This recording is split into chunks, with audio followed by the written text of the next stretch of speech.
Tại sao một cô gái trẻ hơn 31 tuổi lại kết hôn với một người đàn ông ngoài 60?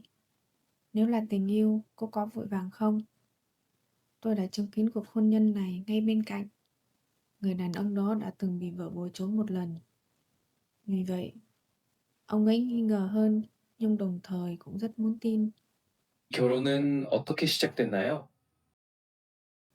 Cô ấy gặp người đàn ông đó qua một công ty môi giới hôn nhân. Trước đó, ông ấy đã đăng ký kết hôn với một người khác và cho tiền cùng dây chuyền vàng.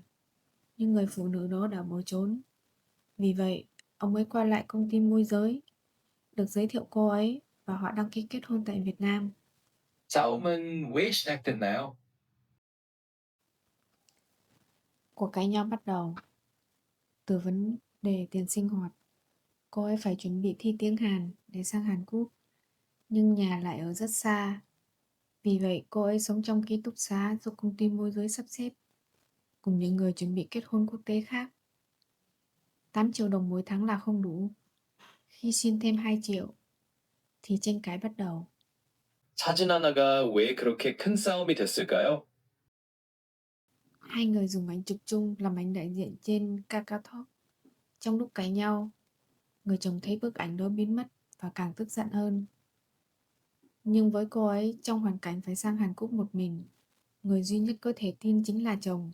Bức ảnh đó là cách phản kháng mạnh nhất mà cô ấy có thể làm. 왜 아이폰이 그렇게 중요할까요? Ở Việt Nam, iPhone là biểu tượng để khoe. Những phụ nữ thường xuyên được chồng hoặc bạn trai thăm gặp hay khoe iPhone, quần áo và túi xách.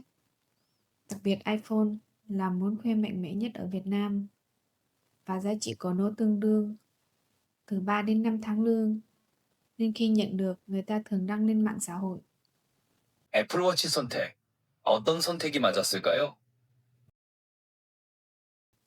Thật ra thứ cô ấy muốn là iPhone. Apple Watch là món quà mà người chồng chủ động đề nghị mua. Khi đến cửa hàng, một cái giá 11 triệu, một cái giá 20 triệu đồng.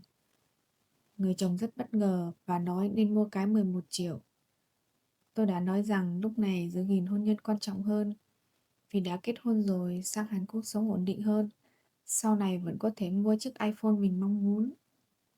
Tôi không thể nói lựa chọn nào là đúng, nhưng nếu có thêm sự rộng lượng và thêm thời gian, hiểu lầm có thể trở thành thấu hiểu. Câu chuyện này vẫn chưa kết thúc.